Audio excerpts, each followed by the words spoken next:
Hey guys, what's going on? It's Codiak here, and we are back for Let's Drink Episode 5, and we are talking about Patch 7.2, Patch 7.2.5. We're kind of in a lull right now. We're still grinding away in the Nighthold. We are 8 of 10 Mythic and Exiled Power. Really excited. We've got the final 2 bosses left, the final 2 challenges in the raid. But first, let's go around the horn here and say hello to all the players.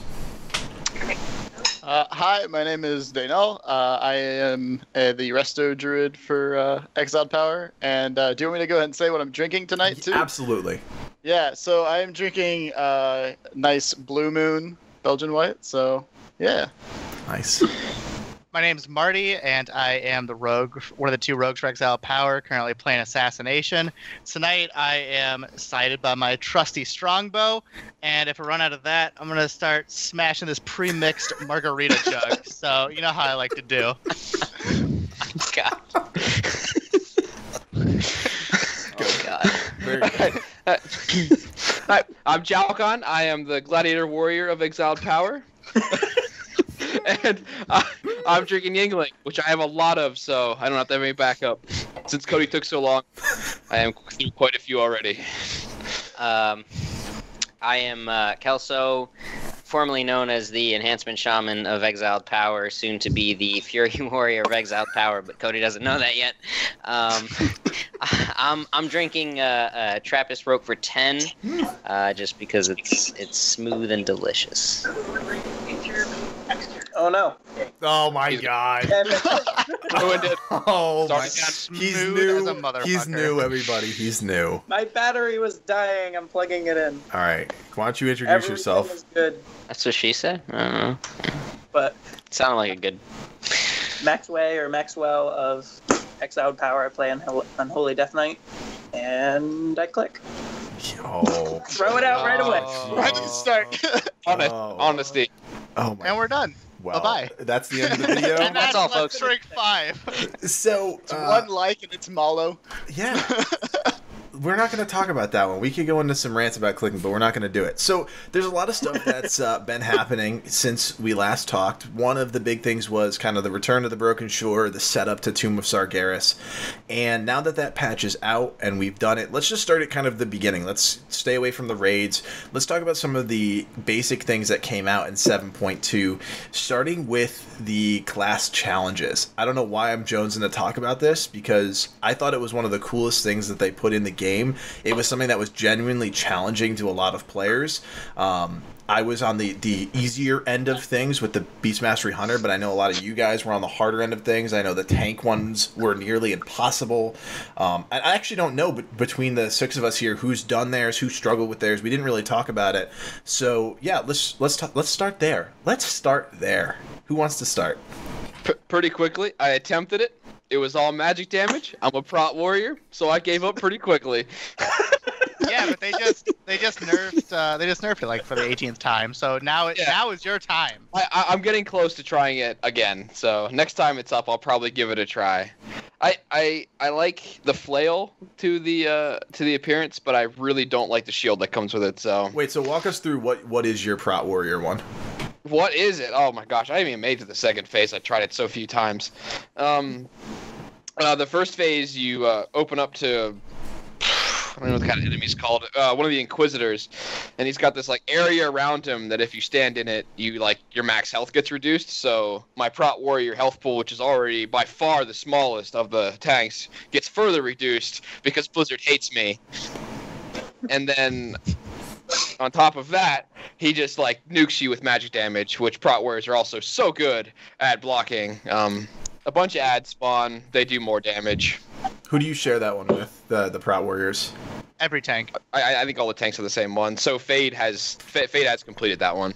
Well, he struggled with it too, though, and he's got Mark Reversal. So what about it was a struggle factor? When he told me he was struggling, I was like, I'm boned. Yeah. I mean, like, I struggled for the same reason you sat me on Star Augur. It's like I just like the magic damage. I just couldn't handle it long enough. Right. If I put the time in, the first phase certainly was doable, but when I read the second phase was even harder. I just didn't want to put the time in right now. I hear you. To try to get. I've also heard that a common complaint to the tank one is it is a pretty decently high DPS check in both phases. And some of the tanks are really salty about that because it is a test of your tanking ability. Like, if you can obviously die to taking damage, but you can also die to not making the break points. Like in the first phase, if you don't push them before a certain amount of meteor felled things land, then it's stupid. And if you don't kill Cruel fast enough in the second phase, then you also lose. So the tanks are being punished for not doing enough damage, and that's making people mad. My immediate problem with it in the first phase was like I focused so much on not taking damage that I wasn't able to kill the Inquisitor in time. All right, so what about on the other end of the healing spectrum? Daenall, have you attempted yours? Yeah. So I know Lala's completed his, and he was super stoked about that.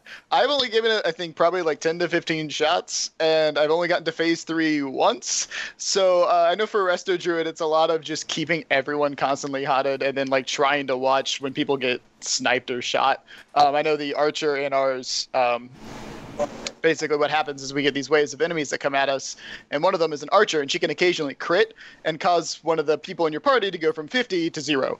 So if they're not above like 75% health at all times, they could easily just die. And there's just a lot of positioning, and also it's a DPS check. If I'm not pulling like 250k, then I'm probably not going to make it. So personally, I've just stopped. I'm not going to stress myself out over it. I've got enough school stress as it is. I'm just not going to worry about it. So now you guys don't share all the same one, because I think the Disc Priest is the same as the Beast Mastery Hunter, right? Yeah, so Disc Priest is the only one. All the other healers share the same one, but Disc Priest has their own little world, I guess, because they're DPS more than healers now. I don't know. Really weird, because ours isn't about DPS. I mean, it is about DPS, but it's about interrupt management. So it's strange. Yeah, I don't play Priest enough to know how often their interrupt is. I know, I believe Shamans have their interrupt on 15 seconds. Kelso, you can answer 12. that one better than I can. 12. Yes. So, that seems like something a Resto Shaman would be better at than a Disc Priest, but I don't know. That's one I've never messed with, so. All right. For you three melee DPS, talk to me about yours. Who's done theirs already? We all have. You guys have all completed yours? All right, Yeah. well, let's just start with Max, then we'll go to Kelso, then we'll go to Marty. Max, talk to us about yours. Mine was with Agatha. She was actually part of the campaign to get your unlocked traits for 7.2, so that was kind of cool that I got to go back and see that. I'd gotten her down to, it was 4% on my second or third try, and didn't interrupt an ad and died, and then left it for a couple weeks and finally did it. It's not too hard. It's more just don't stand in the fire and you will kill it. And you're doing Unholy, right? Yeah. Have you attempted the Frost one? Frost. I have no clue what the Frost one is. Gotcha. What did you think was the most challenging part about your challenge? Part of what she does is she summons various different imps, and one of them will walk up to you and leave a void zone on the ground that slows you and deals very, very, very light damage, but mainly it slows you to 30% movement speed.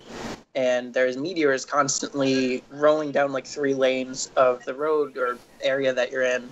And if you're in one of those void zones when there's a meteor coming, you're probably going to die because they hit. I had 3.6 million at the time health, and it would bring me to 1%. Wow. All right, so if somebody is watching this and they're playing an Unholy Death Knight, what's the one thing that you wish you had known, or that you could help these people kind of figure out? What's the one thing to focus on? What's the key to being successful in that fight? The only thing that you really need to worry about is just kill the imps. And it's the one time where you'll take Epidemic and actually be able to use it well, because it doesn't matter how long you take to kill her. She's going to summon imps. They give her an absorb shield and give her more mana to build her own absorb shield. And if you don't interrupt her through that absorb shield, you're going to die. So just take Epidemic, take Debilitating Infestation, and just kill the imps. Cool. There's a lot of them. All right. Kelso, what about you? How was your challenge? Sorry, dealing with a cat situation. Jameson loves to be front and center during these videos. Yeah, I don't know, for whatever reason, he's like all up in my grill right now. But anyway, so I completed mine the second day it was available. I actually share the same challenge as Assassination Rogues. So mine, Marty, which one did we have to kill? It's Siegfried? It's really weird because I've read that they all have a shared health pool, but they all have different amounts of health. Sigrun is the main one, though. Yeah. So that's the main one, and he's absolutely right. There's a shared health pool, but they all have varying health. You have like a one guy, Sigrun, that you CC the entire time as enhancement. You have the caster, which is primarily who you're on. Majority of the fight, and then you have like a melee DPS, sort of like an arms warrior type deal, that you basically try to stay the hell away from the majority of the time. And so for me, it was tough, just because I don't really have any of the like specialty legendaries, or the ones like, the roots that heal you when you stand still, or I didn't have Pride as at the time, so none of those legendaries that could help my healing or sustain my living, essentially, to stay alive. And the one thing that I will say for anybody that is watching this that does play Enhancement Shaman, it's not a DPS race whatsoever by any means. Like, you want to stay alive, you want to stay composed. It'll take you 7 to 10 minutes to do, so just stay on top of things. And that was tough. It took me, I want to say, like 25, I think, tries maybe total. And I mean, again, it was tough. It was challenging learning the timings of the fight. Whenever the Valkyrs were going to swipe across the room, you wanted to make sure you were in the correct positioning. You also wanted to make sure that you got Sigrun CC'd whenever she was doing her AoE that was about to kill you. You wanted to make sure that you were the mage that puts a shield on herself. If you don't DPS her shield off and interrupt her in time, she will kill you, and then the encounter. So I saved my lust for the tail end of the fight, where I thought, she was casting that shield more often, and I needed to interrupt it. And I didn't quite have the procs or the DPS. Unfortunately, as we all know, Enhancement Shaman right now in 7.2 very heavily proc based. So if you have good procs, then you will do well. If you don't have good procs, then you will struggle, and you may have to just wait for another attempt. But the two legendaries that I used during that attempt were Cephas for the interrupts, which was really nice because haste is great, and I believe I used the spiritual journey, the feral spirits boots, to reduce the cooldown on them. It's what worked for me. I would say you can pretty much do it with any combination of legendaries at this point. I think I was around like 907 item level equipped when I did it. So, yeah, I mean, just know that it's not a DPS race. At the end of the day, it's just about survivability and staying alive. Nice. All right, so Marty, since you had the same one as him, what was the most challenging aspect of the challenge mode, or whatever you want to call it? And then what was the one thing you wish you had known, or something that you can pass along to people that are still working to get it done? First of all, I want to say that, actually, maybe I'll do this at the end. I'll talk about mine. My biggest complaint about this challenge is that I had a really easy one. I wanted to wipe this thing 50 times. I did. I think that this is my favorite piece of content in Legion. It was awesome. I was I was excited all day to get home from work and to do it right away. Like it's prestige, which I love. It was difficult. I thought it was amazing content, and people bitched about it nonstop, like people do. And I hope Blizzard doesn't take that too hard, because I thought it was incredible, and I wanted it to be so hard and take me so long that when I finally did it, it was a sigh of relief. So for my challenge, I did mine in 6 tries. I had mine in like 45 minutes, because assassination is just too good at the challenge. Assassination has leeching poison, and if you take leeching poison, you essentially never take any damage throughout the entire fight. Like, what's supposed to happen is there's like 3 one-shot mechanics, and then it's just you get like worn down from all the melees. There's three targets, and they constantly melee you. So the idea is that you avoid the one-shots and you try to deal with the constant damage. Or you can completely ignore the constant damage with leeching poison and stay at full health for the entire thing, dodge 3 one-shots, and you're done. Also, my damage was straight ass on that fight because I didn't pay any attention to it. It didn't matter.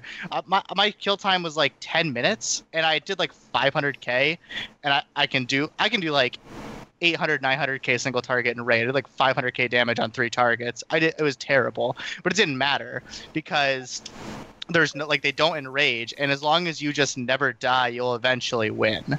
And so it was cool to get the chat. I still had fun doing it. I'm glad I did it right away, but assassination rogues are not the people to ask because it's incredibly easy. It's like free, in my opinion. I did it at like 903 item level in 6 tries. Yeah, so, I think there was definitely something about the sharedness of them, sharing between classes that made it ridiculously easy for some classes. It made it stupidly challenging for other classes. Now, I think mine was also shared with Windwalker monks, and I was thinking to myself, how would Windwalker monks do this? Obviously they have an interrupt, but they have paralysis, interrupt, and they would have to use something else. And so I agree with you guys 100%. I think the challenges themselves were really cool content. It was kind of like a nod to the challenge mode system, which is obviously something that they tried to implement in the Mythic Plus system. But this was really challenging content, and challenging solo content, which hasn't been part of the WoW equation for God knows how long. Obviously, leveling is solo content, but it's not challenging. Raid content's obviously group content. So then you have this one-off challenge mode thing, and I agree with you. Like, I was hearing all about it. I know Fade was really upset about it, how long it took him to do it. I know some of the other guys really struggled with it. And so to get in there and to be able to do it in less than 10 pulls, which was my experience, it was Marty's experience, and some, the other end of the spectrum, people are still trying to pull it. It's good. It's good content. Is it completely balanced? No, but I think it's a win. I would classify it as a win for Blizzard, and something that they should try and figure out to put more of that type of content in. Now, this, I guess, is the bigger question. We talk about the 1%, we being the 1% of raiders that are doing this Mythic content, right? Is this material, is this content catered to the 1%? I think sorry, I talk last. You go. No, I was just going to say, I don't think so. Oh, whoops. I don't think so. I think that if they were trying to cater to the 1%, then it would be like Proving Grounds in a sense, where they deactivated all legendary effects. That everything was like they dumbed you down to a specific item level, and they were like, "All right, have at it." That would be what I would have wanted, truthfully, because I felt that my 2 qualms with the challenge were that they had classes shared doing the same the same thing, and where, like Marty said, pretty much his was a joke in comparison, and mine was like actively. I mean, unfortunately I didn't get the recording of me killing it, but I got 3 hours of me recording doing it, and I rewatched some of it, and I'm like up there just like staring at my screen, just concentrating so hard on not screwing up, and so to have that disparity between 2 classes doing the same thing is unfortunate. But the fact that legendaries can play such a huge and vital role in the whole system, I don't think that it's catering to the 1% because of that. I have to interject something, unfortunately, because it matters. people have been bitching that there's no content in the Broken Shore, and Blizzard's has come back out and said that's because we spent so much time making all this class-specific content. So the amount of like lines of code written does make it the biggest patch ever, but you don't all feel like it's spread out between every class. They don't have the time or resources or means to make one of these for every class. There has to be a compromise. So even if it is unbalanced, I don't think Blizzard has any recourse to make 34 of them. Sorry, go ahead. No, I totally agree. I'm just saying that, if they really wanted to, get down and dirty with it, look how many people have like, the proven healer, or proven tank, or proven, whatever the 30 or 30 plus wave in proving grounds is. I doubt it's very many, or at least I'm sure that there are specific classes that have them because they were they excelled at doing that type of content at that time. So I think it's nice to have everything going on the way that they have it. I certainly welcome and enjoyed doing it. I'm glad that it's over. I don't think I will ever do the other 2 specs just because I got the one that I want. But it's nice, I think. Yeah, and they did say that this stuff was tuned to Tomb of Sargeras. So for the casual players that may still be really frustrated with it, and some of you guys who still haven't done it, who may be frustrated with it, it's tuned for a higher gear level. And now, obviously, with us being more Mythic geared, we're leaning towards the Tomb of Sargeras ranks, right? Obviously, the Mythic gear will overlap a little bit with the Tomb of Sargeras gear, so it's very doable within the range. But as the Tomb of Sargeras Heroic and Mythic gear comes out, people start getting that gear. Some of these things should be a little easier. And obviously, as I always say in the raids, it's about the mechanics. Now, I don't know any of the other challenges because all I did was the BM Hunter one, but the BM Hunter one was so based on mechanics and interrupts and your ability to focus on kind of a multi-target situation and just hit the button at the right time and nothing to do with DPS, which kind of sounds like what some of you guys had to deal with. So I don't know if gear is really the question. I think it was actually tuned well to most characters, and obviously legendaries are a factor. The differentiating classes, such as like the leeching poison thing versus a class that doesn't have kind of that passive healing issue. So it's cool. I think it's a cool thing that they added to the game, and a lot of people enjoyed it. A lot of people were frustrated by it, but I don't think frustration is a bad thing when it comes to this type of solo content. I think that's good. And think about the solo games that are out. We talk about Dark Souls and things like that. People thrive off of the frustration of a challenge, and a lot of people don't get that opportunity in a raid setting. They don't get the opportunity to do Mythic Augur and go through the frustration of popping a Trine or something like that. So it's cool to bring them into the fold in a way that they can just jump right in. But moving on to something a little bit different, 7.2 is also the release of flying. And flying is always a really contentious issue in the World of Warcraft universe because you have this kind of ground experience as you're leveling up and you're going through the content and you learn it that way. And then all of a sudden, boom, you get flying, and the whole thing seems to kind of get tilted on its head. World quests, getting to raid entrances, doing content, doing solo content, doing group content, it all just becomes simpler. So I'm just curious as to what you guys think about flying, if you like the system, if you like the way that they've changed it so that you get flying later in the expansion, and if there's changes, if they need to change it, if flying should disappear forever, or what you guys think. I can say I'd be perfectly fine if they never had flying.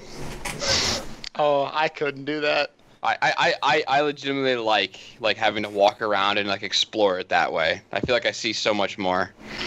I kind of like how they're doing it now where the first 7.0 and 7.1 you are walking around, you are experiencing it like firsthand, but 7.2 hits and I'm sitting here and I'm like, well, we've been in this patch for almost a year now because I believe it came out around September, October-ish, or not this patch but the expansion. And so, like, I'm starting to level alts again. I'm like, okay, this is just getting annoying, running from A to B. Well, now I can fly from A to B. It takes half the time, less than that even. And I think I leveled, like, 2 levels today in, like, 45 minutes or something like that on my Hunter. Granted, I was rested, so a little bit cheap. But also, like, being a druid, I kind of just like flying in on things and, like, picking an herb and then flying away, or, like, opening a chest and then flying away because I can't get dismounted in shapeshift form, so... Yeah, I love flying, but it's interesting you brought up the alts thing, and I guess we don't really need to talk about flying too heavily, but it goes easily into the segue of alts and talking about the alt conversation. So you're more welcome to answer any of these questions that I have. But the last patch, 7.1.5, the conversation of alts was a tricky one because we didn't have the time, and we still really don't have the time to level alts and maintain alts.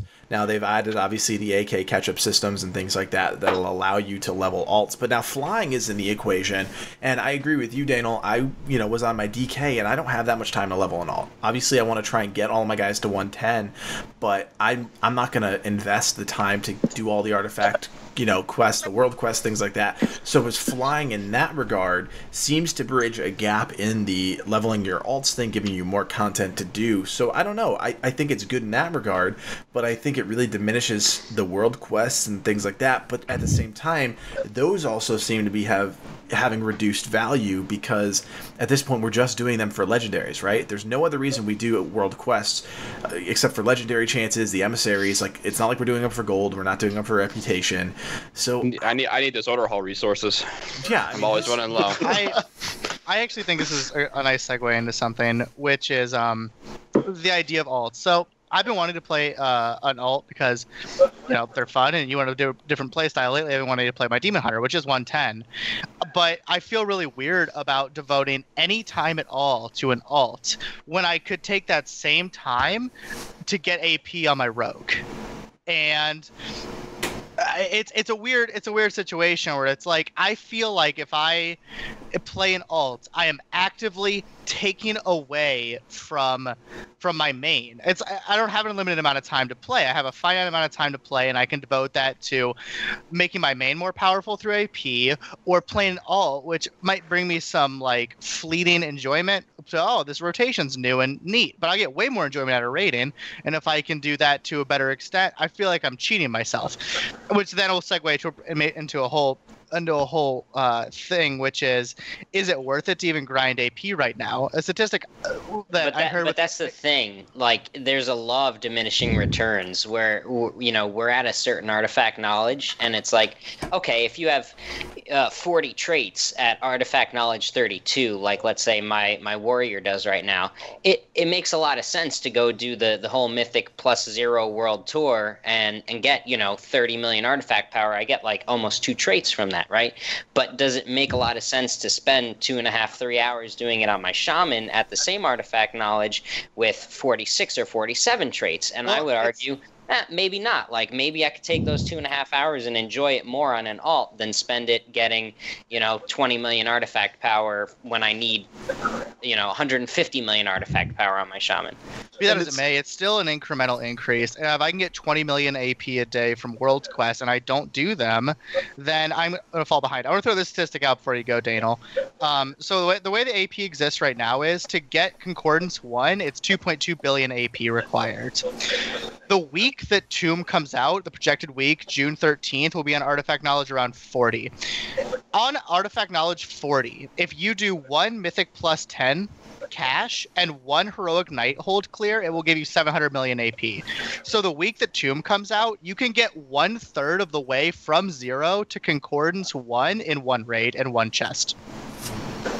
So are we, I guess that is the question that has been asked multiple times throughout this expansion already. And we've seen, and this is stuff we talked about in the last video, and it's because it's the most prevalent issue that the game faces currently. Is the AP grind a self-inflicted thing? Is it something that lives within the Raider's head that forces us in this way that we can't really describe or wrap our heads around in a logical sense to grind this stuff, to put ourselves in position to be successful for our team, for our raid, and does that burn us out? That's Max, what do you think? Absolutely. No, Max, what do you think? Without question. I was very, very busy at the beginning of the year and moved into a new apartment with my girlfriend and had some other stuff I was taking care of. Awesome. And because of that, I didn't really do any world quests. I didn't do Mythic Plus for 2 months. And that's a lot of AP there alone, even before the chests, that I just wasn't getting, or chances at mementos or stuff like that I just wasn't getting. And it felt bad like the first week because I'm like, oh, I'm not getting as much AP as this other person in the raid. And it's like I'm still performing well, but I'm like, but I don't have that AP. Like I don't have 36 traits instead of 35. I'm not at 45 yet, or I'm not at 54 yet, or something like that. I still hit it in a good amount of time, but at first I was kind of like, well, this could be a lot better. And then I kind of just like, after a little bit, it was fine. Because I think it is a little self-inflicted because the only one who's pushing you, some raid teams are like, you need to be at this trait by this point, which is understandable if you're doing the kind of content that we do. Because if you don't have a certain amount of traits, you're probably not going to pull what you need. But there's also the other side of, can you do this in a reasonable manner, or are you going to push yourself? Right. And I got everything done that I needed to do, got to the points where I needed to be, and I was doing almost nothing at the time. No Mythic Pluses for 2 months. All I really did was log on and raid. I let so many caches go by because I just didn't have the time.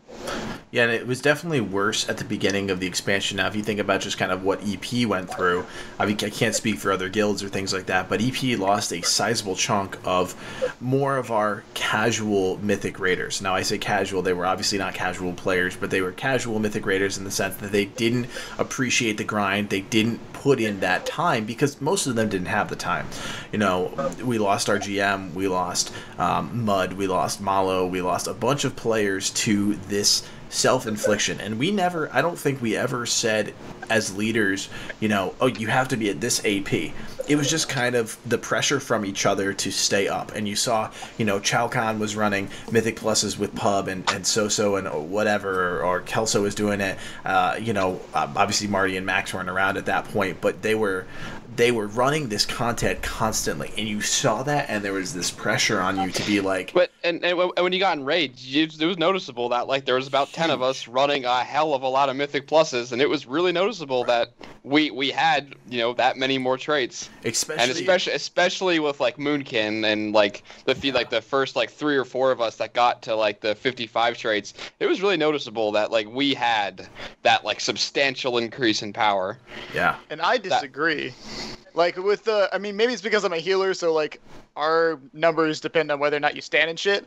But like for example, before 7.2 hit, Lala had maxed his weapon, and I had not even touched 50. I think I was at like 48 or 47, and we were pulling about the same numbers. Granted, it's 2 different classes, but I mean, I'm keeping par with him, maybe coming a little bit under him or a little bit above him on a specific fight.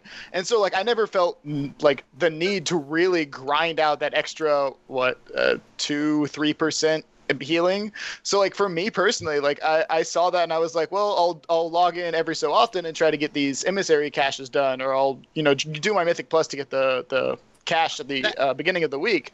But like I never felt pressured by my other healers to get better numbers or get the higher weapon. That's honestly hashtag just DPS things. Like it probably is true. And like let's be honest. Like we have very good tanks, we have very good healers. I appreciate the work you guys do, but having good DPS, having higher DPS in Legion and WoD is more important than having like a geared tank or a geared healer like it used to be. Like, you know, back in the day, you gear your tank first because they die and you'd lose, or you gear your healer second. But now pushing breakpoints in the new WoW is way more important. So like having high DPS means more than having a little bit more durable tank or a little bit more healer.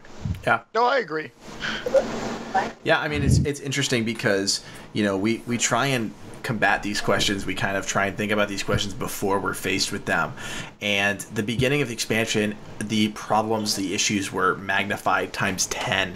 And now, obviously, once everybody's comfortable, everybody's figured out their base, everything gets easier to digest. Everything is so easy, and you'll see this exact same ramp up when Tomb comes out. You'll see guilds flood back. You'll see a pressure on teams to put in max effort to do all of this stuff. And I just think that the EP structure that we've built together as a team seems to work the best. We put the pressure on each other as long as we keep everything within the perspective of we're a 2-day raid guild that's going to push content as fast as we possibly can without, you know, sacrificing the things that make us humans and and our lives and things like that, you have to ask yourself these questions. Are you a world first guild? Are you a casual guild? And it's just the conversations that a lot of guilds should be having. They should be having with their raiders. You know, this is kind of question mark, like, okay, well, Moonkin was a perfect example. This player that was obviously within a class of his own, you know, in the same realm as some of our better players in Exiled Power, if not the best, and was putting in the effort day in and day out to get this AP, the gear that came with the Mythic Plus dungeons. And then there's players like me that was kind of stuck on the sideline, you know, grumbling about my class and my performance, but there were things I could have done, but at the same time, what is the payoff? What are you getting? You know, what are you getting out of it? What are you putting into it? And it's a huge question. It's a huge question I hope they figure out in 7.2.5, which is, I hope, not going to be that big of an issue because they're not expanding artifacts in 7.2.5. But what they are doing, and I'm segueing here, is they're doing a massive... Smooth. Thank you. As a modifier. Yeah, I mean, they are doing a massive... This is the class rebalancing patch, right? This is where they said they're going to fix some of the issues that underlie our classes. So, you know, I'll kick this one off, and then we'll go around the horn clockwise again like we did our intros. Let's talk about some of the changes that we've seen in our class, some of the issues that our classes are facing, and some of the things that we want to see changed. So for me personally, the BM Hunter is super reliant on legendaries. Now, right before we did this video, Zerchi and Waking and all them were actually messaging me with some of the Blue Post stuff, saying that the Mantle of Command effect, the effect that gives us 2 Dire Beast charges, is becoming baseline. That is huge. Oh shit! That is what are they doing huge. What are they doing with the mantle? So then? Mantle is going to greatly increase the chance of the, was it called, a wild proc or something like that, to give us a free Dire Beast. So that's huge. The 2 charges is what separates the best BM hunters and the mediocre ones like myself. So that coupled with the idea that your pets and the pathing of pets is still wildly fucked up. Now, Max, I don't know if you have any struggles with your pets as Unholy, but I know for me, his pet flies in the air, so he has no issues. That's great. It stands on top of the fountain in Nighthold right before Botanist. Oh, sorry, I'm talking about Gargoyle, your abomination stitch. He does. On Hell Yeah, he floats in the air like half the time. It's amazing. Yeah, so for me, my pet just takes forever to get to targets. And so that's one of the things, my main command, kill command, is getting a 45 or 40 yard range. And that's going to allow my pets... What the fuck? That's Wow. huge. But that's huge because... I know. Think about, so say... What about the class fantasy? I don't care about class fantasy. So think about a Class fight... Fantasy, all the beasts just charge at Doesn't it. exist. A fight like Croesus, right? I'll give you a perfect example. A fight like Croesus, where we may have screwed up the embers in the back left corner of a bridge.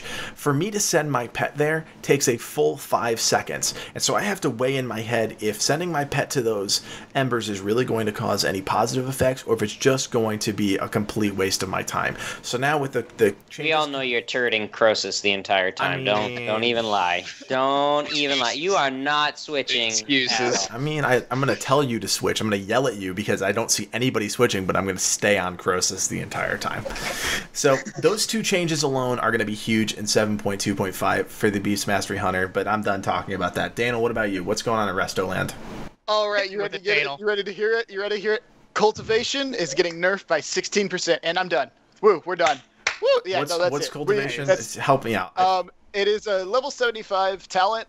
Basically, it's a fight between Soul of the Forest, Incarnation, Tree of Life, and then Cultivation. And Cultivation is when a rejuve is on a target that heals them below 60% health, it gives them this extra heal. So they're nerfing it because right now it's like if you're choosing the other 2 talents, it's just not worth it.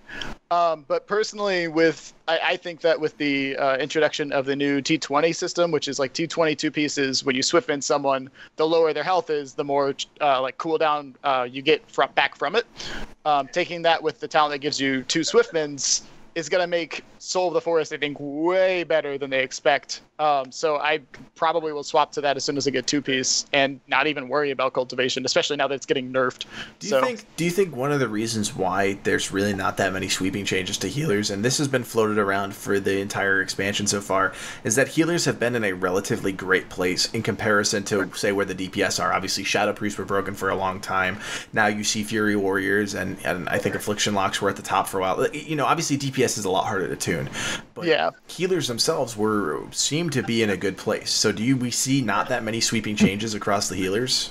No, I've looked at some of the patch notes, and then other than I think Holy Paladin, which is getting some of its stuff tweaked, I think recently in a patch note or blue post like 2 or 3 days ago, they just removed the the wording from their 2-piece and 4-piece. They said it's like not yet determined or something like that. So I don't know what they're doing with Holy Paladin, but for everyone else, it just seems to be everyone's pretty equal. It's very fight specific. Like, I know I'm very good at throughput. Like, I can heal a lot, but on fights like Tichondrius or even Star Augur, I whispered pub after Star Augur. I was like, I do nothing on this fucking fight. Like, I just sit there and kind of like right click people and hope that it's actually going through, because half the time, like, they just get sniped healed immediately and my hot doesn't actually do anything. Gotcha. So it's all fight based. Yeah. So I mean, there are fights where, I mean, I think mathematically speaking, Monk is technically the lowest. It's all like right next to each other. Right. But like Xerxes can pull higher numbers on so many different fights than the rest of us, just because of that's what happens. It's just all of us are pretty lined up, and I think the fact that none of us are getting touched, they're just like, we're not gonna mess with something if it's don't break some, or don't fix something if it's not broken, is what they're trying to approach. So I think Cultivation nerfing its number is a good idea, because it's just, you don't even pick the other two for anything. So it'll give us more choice. So I can see what they're doing there. All right, Marty, what about you? What's going on? I don't want to hog this, but they've picked a few AFK. Classes. What a dick. They picked a few classes to completely overhaul. Warlocks are one of them, and rogues are one of them. They're completely like, I don't know if you know this about rogues, but like 95% of us are assassination, and they're not happy about that. So they're completely like retooling subtlety like completely, and they're like completely retooling outlaw like completely. The thing that I don't like right now is that one of the things that, okay, so we do good single target, but we do dog shit AoE. The reason we do such good single target is because of a talent called Agonizing Poison, and they're like, well, that sounds stupid. So they're taking Agonizing Poison out, and they won't tell us what they're replacing it with, and that makes it impossible to know what's going to happen. It's awful, because like they kind of want to leave Assassination alone because it's so popular, but it's only popular because it's doing the most damage. So they're like completely focusing on the other two specs that nobody's playing, and so nobody really cares. Everyone's like, well, maybe I'll switch to that if I know what you're doing with Assassination, and they will not drop a word about Assassination. All we know is that they're removing our most important spell and replacing it with question mark, and we're hoping Prophet comes out the end, but we don't know what's going to happen. Like, for as many lines of blue post as subtlety takes up, you think they give 1 to 95% of the rogue player base. Like, Assassination rogues are losing their shit because we don't know if we have to change. I mean, fine, but at least give us some inkling. Like, we have no idea what we're gonna. I could play any of the 3 rogue specs in Tomb of Sargeras, and I cannot give you 1% of definitive information on which one I'll be playing. Well, it's really interesting because, and we've gone back and forth about this, and Plan and I have griped about this before, and a few of us have too, but they have said, and they said this before Legion came out, that the idea was that they were not going to drastically change a spec enough that you would have to completely overhaul and change. For obviously the artifact system, with so many traits being in the game, and that's time, and that goes right back to the investment into your character, and if you had to switch to I guess it's not combat, but outlaw, if you had to switch to subtlety, you know, at this point, that's work. That's work. Yeah. And that's something that they really stressed they weren't going to do. But again, this comes back to what kind of stress are you going to put on yourself as a raider? Because they've done it. They've done it to every DPS class you can think of. Arms is Fury, Demo is Affliction, Outlaw is Assassination, Marksman is Beastmaster. All of them. And Fire is Frost. Unholy is Frost. I cannot think of one that has stayed the same. And I remember that they were like, whatever starts off the best, we're gonna keep it at or above so that you don't feel like you've wasted your investment, and they have kept their words 0 out of 34 times, it feels like. Yeah, that's frustrating. Absolutely. All right, Challcon, what about the tanking situation? All right, so I mean, number one problem, obviously, with Protection Warriors is the lack of Gladiator, but that's a discussion for an entirely different Good luck, my time. friend. I'm with you on that. The nice hour-long, day-long discussion about why I think Gladiator should come back, but That's episode 6 in and of yeah, itself. episode 6. Stay tuned. Resurrection of Gladiators. Yep. Yeah. But for actual tanking, the two problems currently, well, the biggest one is definitely the magic damage problem, which has been really prevalent during Nighthold because of how much magic damage. Pretty much every single boss, it just does magic damage, and lots of it. So like fights like Croesus are okay if you have the legendary wrist. If you have the Manaros Manacles, you're perfectly fine with constant magic damage because the Manacles give you constant healing, so you can counteract the constant magic damage, so you're fine. But fights like Augur, where it's almost constant magic damage, but it's just like really heavy spikes every couple seconds, and we just don't have like a toolkit to deal with constant, very heavy spike damage, especially magic. And the same is true for other problem, which is unblockable physical damage. Where like on Croesus, the slams. At first, that was a problem with me, like because like once I got better gear, I could deal with the slams just fine, like we do now.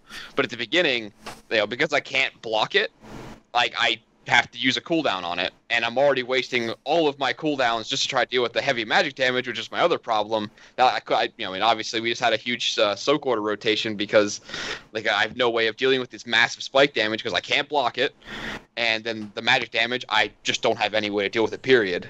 So what about changes in 7.2.5? I'm waiting for him. I'm waiting. Nothing. I'm waiting to see how we're going to deal with magic damage. Like already with the artifact weapon being expanded, they made Spell Reflect even better. So instead of being 30% magic damage reduction, it's 50%, which is great. Except it still has a 30-second long cooldown, so like I can't use it very often. Right. But it is extremely good now when I can use it. And I think with the unblockable physical damage, if I could block Slam would be trivial, and I wouldn't even think about it. So being able to block an attack like Slam wouldn't be the answer because it would just make it absolutely trivial to me. Because if I would crit block something like that, it's like a 70% damage reduction, and I wouldn't even notice it hit me. So I don't know what the answer is for as long as like unblockable physical damage goes, because being able to block all of it would just be ridiculously good because block would just be overpowered as all hell. But for magic damage, the change I personally would like to see would be Spell Reflect and Shield Block sharing charges. So that I would have to make a conscious decision. I would have to make a conscious decision. Do I want the magic damage reduction or do I want the physical damage reduction? At least that way, I would have to make a serious decision. And then, obviously, like the level 100 talent, the heavier repercussions, it could just apply to both Shield Block and Spell Reflect. Where I mean, Spell Reflect, of course, would have to change. It could obviously being able to keep Spell Reflect up 100% of the time would be terrible for like PvP. So they have to kind of reword it with its ability to actually reflect spells. But I think it would be really beneficial. Like that's a change I would like to play style wise, if they would just have those two share. Now, as your co-tank, which is Fade Guardian Druid, now I do know, so what you're basically suggesting is a very similar system to the Guardian Druids, where they have a physical side of the coin and a magic reduction side of the coin. Now, if I not in 7.2.5, they don't. Right. Monks have that sort of, it's not like the same between magic and physical, but they have like the stagger more or clear the stagger, where it's like, they share charges and it's like two sides of the coin where you're like it's like a balancing act, which is almost why I went monk again. The thing that I'm getting at is that the Guardian Druids are losing their magic reduction. Obviously, they have a ton of tools in their toolkit, so it's interesting to see that they're pulling away the magic damage from the bear, which was always the bear's weak spot. We always knew that about bears. They had this huge health pool. They could reduce physical damage like crazy. The Prot Warriors is that it's been their weak spot for a very long time. It's like their ability to deal with magic damage is like we've always had block, which is amazing for auto attacks, and about half of the physical attacks, like the big attacks they do, you can block. And then all magical things, it's either you shield wall it or damn near get one shot. Actually, that'd probably be a good way to help solve our problem, is just to give us a higher health pool instead of Fade literally has over 2.5 million more health than I do, which is just ridiculous. Right. So like, you can just take an enormous hit without any, that I just cannot take, period, because it would kill me and it would leave him at, a quarter health. All right. Well, all right. Guess we're waiting to see some changes for the Prot Warrior. We'll see. All right, Kelso, let's talk about your current main and your new main. I'm just kidding. I don't want to hear about your new main. I just want to hear about your current main. Yeah, I don't want to talk Fury. Just listen. I love Enhance. I think it's a great spec.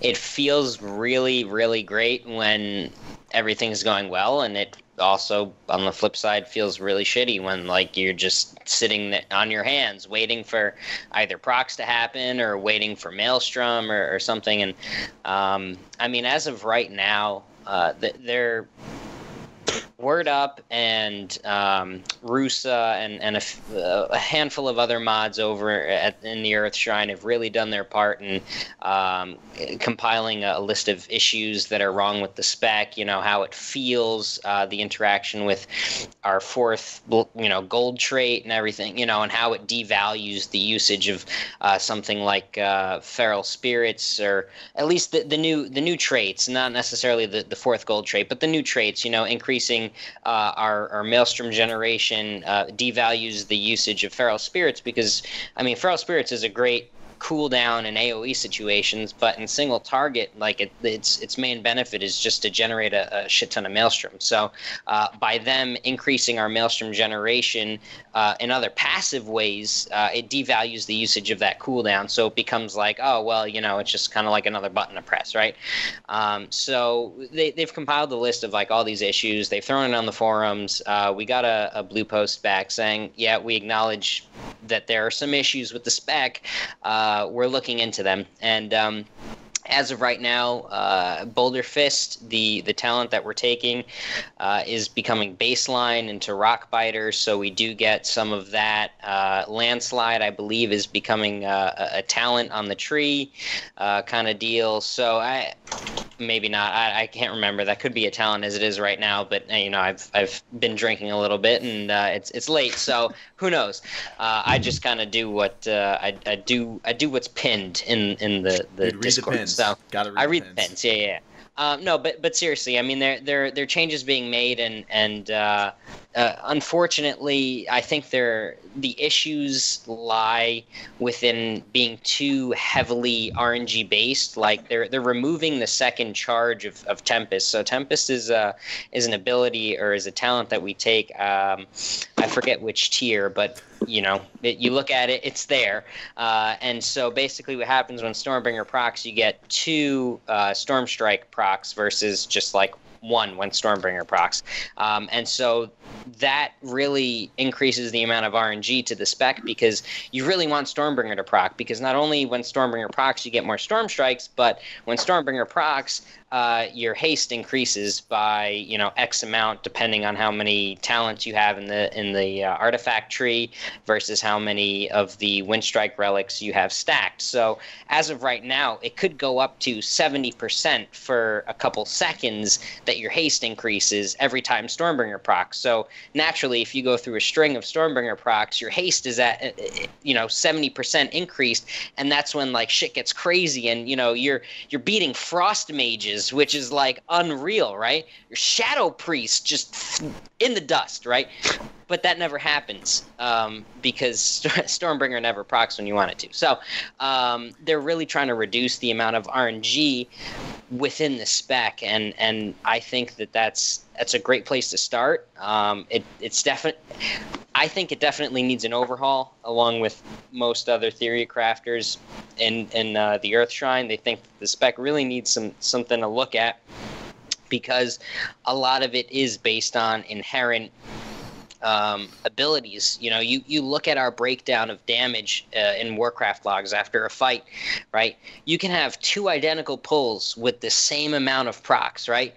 But one pull you do, let's say, 100k DPS more, and the other pull you don't, and that's because there's so many passive ways for us to do damage that you never see, that aren't apparent, that unless you really delve deep into the log itself, you never notice it. So like how how many procs you get as far as what's it called, Wind Fury. Like Wind Fury, even though it's like such a minuscule amount of damage, the more Wind Fury procs you get, the more damage you do. You know, the more times Stormbringer procs, like the more times you're overcapping your procs. Like, you know, if you're procking more than you're able to use Storm Strike, then you're essentially wasting the proc, right? So you want to utilize your Stormbringer procs and then have it reproc again, so you're not wasting any of those procs, right? That's the ideal situation. So depending on all these factors, you could have two identical pulls but have drastically different numbers, and that's what they're really trying to get at. And like the tier 20 is garbage at the moment. Like it focuses on Crash Lightning, which is, you know, it's an AoE spell, and like why they're trying to bring an AoE spell into the single target rotation again is beyond my imagination, but they're really trying to focus in on it. And maybe it's because like Enhancement Shaman really struggle in the AoE world right now, and like we're decent at cleave, we're good at single target with good RNG. Maybe they're trying to bring us back into that whole world of decent AoE with the tier 20, but they're really locking us in because, you know, we need the tier 19 4-piece. Like every time that we hit Lava Lash with 4-piece tier 19, we have a 20% chance to proc Stormbringer. And because we're so based on that Storm Strike, you know, that press of the button of Storm Strike, like that's what we want. That's our bread and butter. And if we lose tier 19 4-piece, it's like, oh my god, what do we do? You know, like where our rotation is now completely going against, like it's going against Storm Strike, and why would we want to do that when we've wasted so many points of our artifact tree into buffing the Storm Strike talent? So it's frustrating. It's so hard to keep up with all the stuff going on because there's, you know, like I said, the enhanced Discord is very on top of their shit and very active. So it's tough to keep track of everything. But as of right now, it looks like they're making moves into getting into a decent situation. I'm just really interested to see how everything gets implemented when Tomb of Sargeras comes out. Nice. Damn, that was in-depth AF, dude. Sorry, That's how he rolls. That's the only way he rolls. To do it Holy like that, moly. but Like the halfway weeds. through, I was like, I think he's drank a little too much to realize how long he's been talking about this. I How was like- into it he is. it happens Classic. I was every like, video. there I- is An a hour words. twice. I wish I had changes to talk about. Yeah, same. But here, I wish I didn't have anything to talk about. let me read the changes for Prot Warriors so far. Revenge damage reduced by 12%. That's the entire Finally. Warrior patch notes currently. So You're doing great stuff over there. You just keep up with the Proud Warriors. AoE was just ridiculous. Fade was already crushing me on every single fight, so clearly He can thrash through Karazhan levels, man. He can be on like the third floor and hitting people in the first. But you know, we need to nerf your revenge. We actually clear Karazhan in one pull. We Right. walk in, he thrashes, and we pull the Nope. entire instance. I gained achievement, everything. All right, So Max, how about Unholy? Yeah, there you go. Who's hosting this? Are you hosting this or am I hosting this? Are you coming to my Let's Drink or am I coming to yours? I don't know what's going on. This is when I mute my mic and let question. you guys figure it out. I mean, he Sorry, had what? like a pre-made margarita or whatever it was. No, he's not on those yet. He's still drinking Not on it Strongbow. yet. Hey. All right, Max, talk to us We'll get about there. Unholy. But Unholy's in a fun spot because obviously most people switched to Frost because it was the flavor of the month and the best spec and yada yada yada. And it kind of still is in a spot where you need the Unholy Bracers to really do good numbers. And luckily, at the beginning of the year, I got the Unholy Bracers and was like, well, this is probably really good for the future of my raiding experiences for Legion. And one of the problems they tried to fix in 7.1.5 actually was that we're super, super flooded with runic power. And so what they did then was reduce our chance to get, what's it called, runic corruption from 1.25% for each runic power spent to 1%. So we went from like a 50-ish% chance to proc it on each death coil to 35% chance. And in theory, that reduces the amount of runic power we get, because then we get less runes, but the spec cares absolutely not for runic power at all. Like, the amount of runic power I waste in a 6-minute pull is in the thousands, because I just don't need it. I'm constantly at 115 runic power. I get Sudden Doom procs so often, even with Necrosis, which is constantly casting Death Coil. I'm getting so many Sudden Doom procs that I'm just always at 115%. Very rarely do I ever have to cast Clawing Shadows without a Necrosis buff. So what they did in 7.2 is increased its cost to 45 runic power, but nothing else to change how much runic power we're generating. So we're still going to waste it. They buffed the damage of Death Coil because it costs more, which they buffed the damage of Death Coil about 5 times now, which is kind of silly. But they increased it to 45, which means we can only store up, unless we have 3 Runic Tattoos relics, which if you do, I will cry for you, because it gives no DPS benefit at all in AoE or single target. It's so sad. But you can store up to 2 Death Coils now, which changes things up for Necrosis a little bit. Might make it a little harder to do, but we're going to be getting more runes now because it costs more, so it goes from a 35% chance to proc Runic Corruption to 45. I didn't explain what Runic Corruption does, but it basically speeds up your whole rune cycle. So you're going to get everything back quicker. That's why it gives you more runes, which then gives you more Runic. So where's the majority of your damage coming from? Pretty much my Dot, Virulent Plague, and Clawing Shadows, and Festering Wounds. Which Festering Wounds, Marty will know, is pretty much combo points from before they were. Of course, Marty knew that. Obviously. Well, no, they're combo points Expert. where they switch targets with you. Okay. So when they were like, so do on the combo target- points. Dude, I So do wish combo my points. gold trait did that. That would be great. Combo points but- also. So you're talking about the Death Coil changes. That really doesn't play a factor into anything. The Death Coil change is meant to reduce the amount of not caring about runic power that we do. Gotcha. And even with all the changes that they've done, they buffed it to like 210% of attack power now when you cast it. Even with that, it's going to be ignored. Very likely going to be the last on your priority list of like, this is just my filler spell. It does good damage, like it's pretty high up on my damage, just it's only that high because I'm always casting them, because I can just chain cast them back and back and back. So you think that's the main problem with Unholy, is this absurd amount of runic power and just kind of the feeling that Death Coil is a useless spell that you're using as filler? Like the thing that you're generating energy for is what you're wasting almost because it's a filler spell.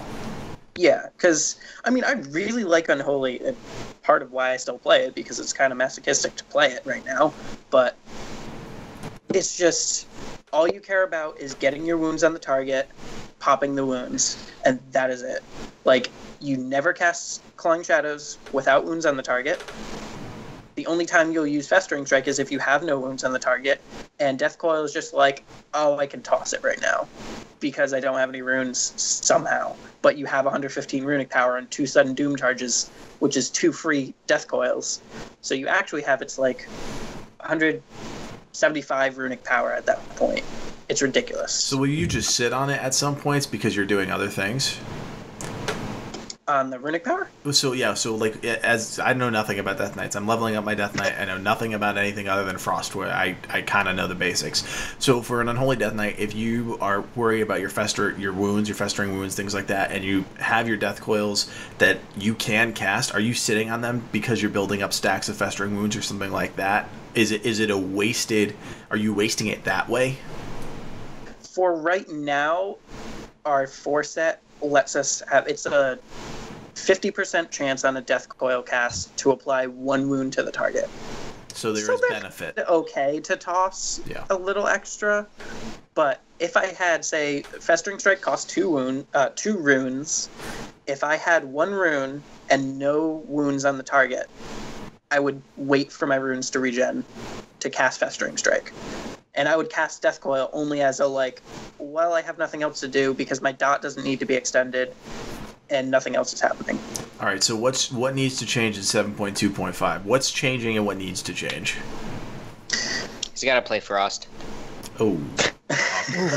He's got a keybind something. You switching to Gladiator. And we're back to clicking. Oh, boy.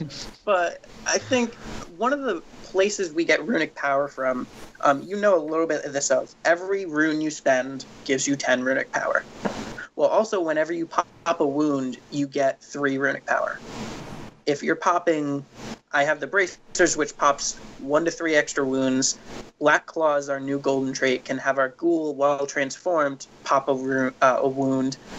And you're just constantly getting this free runic power that you're not really accounting for.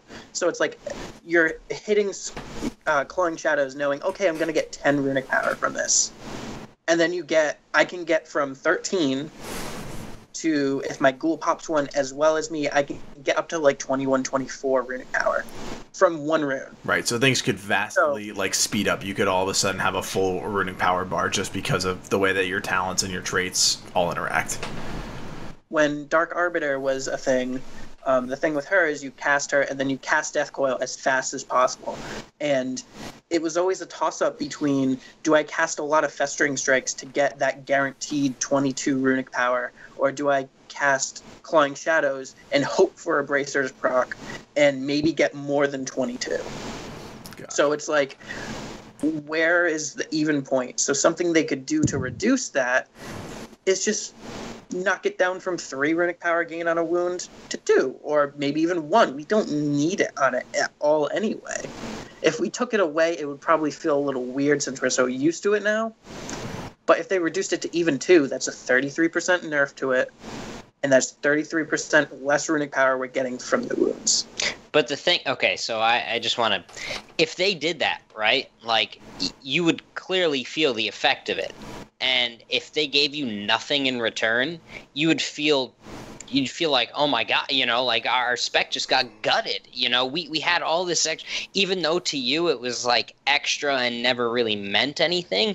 Like, you would still look at it like, damn, like, a third of our runic power is just like, or at least generation, is gone.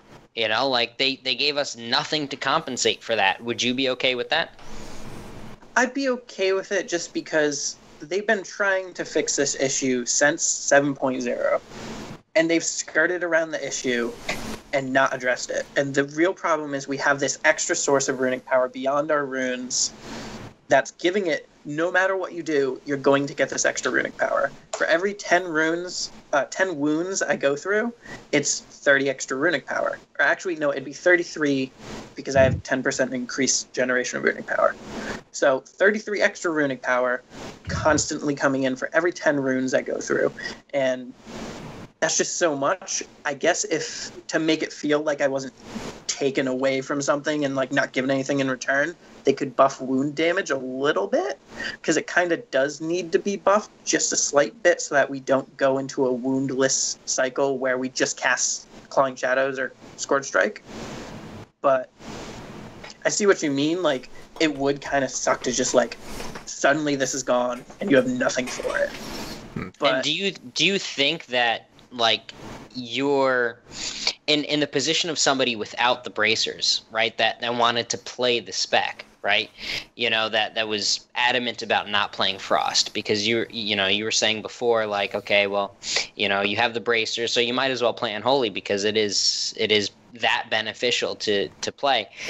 Without the bracers, would you feel the same way about them reducing that runic power by 33%, let's say? I'd be fine with it just because I went without the bracers for so long and I still felt the same exact way. So the only thing the bracers did was like compound it. Right. Like, I already had the problem baseline, and then I get the bracers and it's like a step up. Yes, Fair enough. It's going to be really interesting to see how they, obviously, whenever they do a big balancing patch, we scramble the first 2 weeks to figure out, I mean, obviously the first couple days is the worst, but we scramble to figure out if there's playstyle changes and then where we stack up, right? Where we stack up against our fellow compatriots and how that impacts us in a rating setting. And we're going to feel the effects of that the most. Obviously, a lot of the top players have stopped playing the game. A lot of theory crafters are still doing the work, things like that. But a lot of these changes are still really undocumented and still in the progress of being figured out. And one of the things in the interview yesterday with Ian and Josh was that they said that the patch was coming out mid-June, right? So you have to think they've run into this situation before where they're against their own set clock at this point. Now, they may very well push a patch back. That's happened before. But they're saying mid-June. You know, the lead game designer is saying mid-June. That's where they're expecting to put this patch out. And, you know, what that means is we could unfortunately get a half-baked patch. You know, they're in such this idea that they need to push content. We've talked about the bugs, we've talked about the issues, you know, in game and Discord, things like that. Now, if they go into a new patch with a new raid and class balances that are completely whack, it's going to compound the issue of this expansion being a half-baked expansion with issues that are not sorted out before the content's released. And I was thinking about this the other day. That was one of the things that keeps me playing WoW, is the polish, the way that the game is as polished as a game. You know, you compare it to a game like Star Wars: The Old Republic. When I played that, you know, it was so bad at the end game because it had put so much effort into the storytelling and things like that. So there's something to be said about the polish of a Blizzard game that people are drawn to. Obviously, MOBAs are not new, MMOs are not new, first-person shooters are not new, card games are not new, but Blizzard has managed to do it in a way that is polished and that players want to keep playing. And obviously, the issues with AP and things like that we've talked about are part of the player issue, but if they keep releasing half-baked patches where, you know, Steve's already frustrated with enhancement shamans, and if the patch comes out and he's like, well, fuck it, I'm done, you know, I'm going to switch, and then we have that whole conversation, it's frustrating. So they really need to get this one right. They're already losing a lot of their top-end base, and maybe they'll come back, maybe they won't. Their casual base is obviously still there. They don't really care about this issue so much, but if they come out with a half-baked patch, that could spell disaster. It could spell a huge problem for Blizzard in the raiding community. Obviously, people will always raid, but that world first chase, that kind of hype that builds around a patch from the high-end community, that trickles down. That trickles down to the casual community of the game, you know, through various Discords and public forums and things like that. So it'll be interesting to see what's going to happen with their major raid release, which is not the last raid of the expansion, and a major class rebalancing. So that's really interesting. But the last thing I want to talk about, guys, since we are at the 1 hour mark, and we try and keep these things at least closest to an hour on the rails as possible. Right, there's going to be plenty of time to talk about 725 and the raid. Once we have a little bit more information, we'll revisit class balancings. But you may have noticed, now if you're still with us, kudos to you for noticing that we are wearing these very saucy Exiled Power jerseys. Now these oh nice. Oh, nice. Where are you? I was this is when Max and I just kind of like slink down in our chairs. Yeah. Where are yours? Just need to hide. Oh, it's just, Mine will be here tomorrow. That's me. That's my name. It's that one. there you go. All right, nice. So Kelso's even got the fancy out. So we're going to be putting out a video soon about kind of the process that we went through, but we wanted to thank all of you guys for supporting the YouTube channel and kind of going with us through all of this craziness, because one of the things that we had been talking about was swag and apparel and things like that. And we found this company, Raven, out of the UK, and started hitting it off with their designer, Sam, and he was absolutely awesome.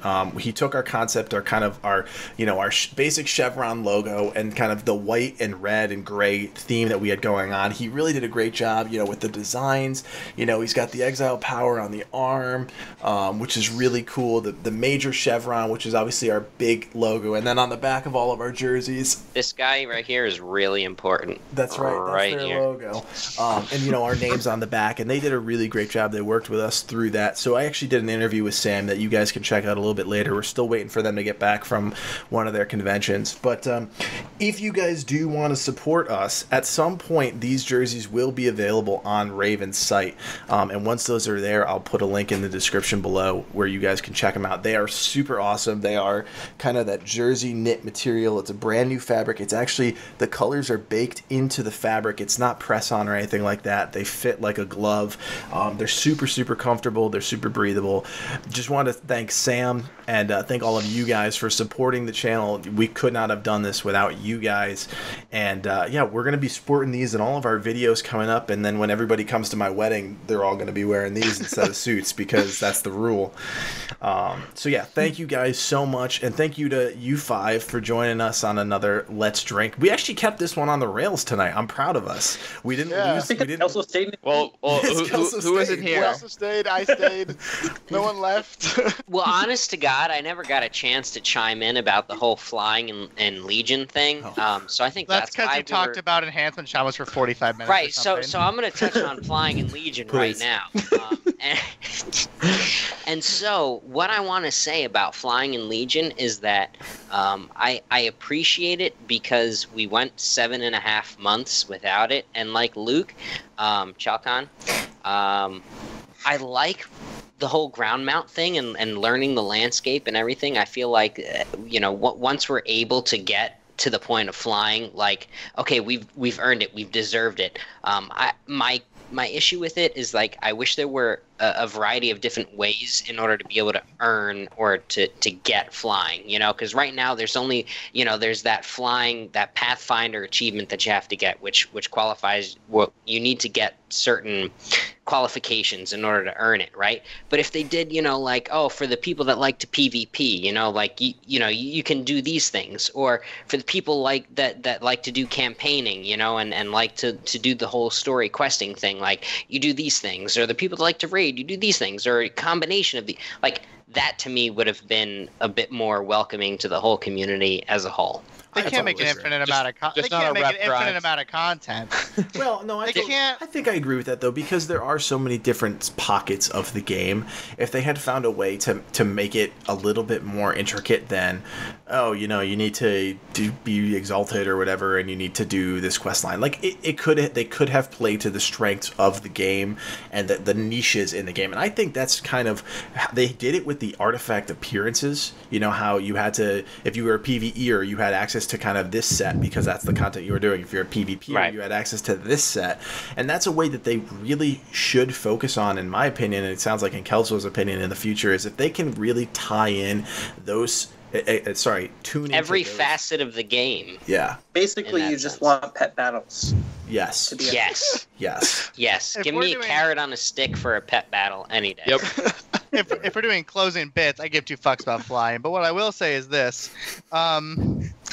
Cody mentioned that if 725 the classes get all fucky, that's going to be a big problem for the game. I disagree. I think that it's systems that break the game, not class balances.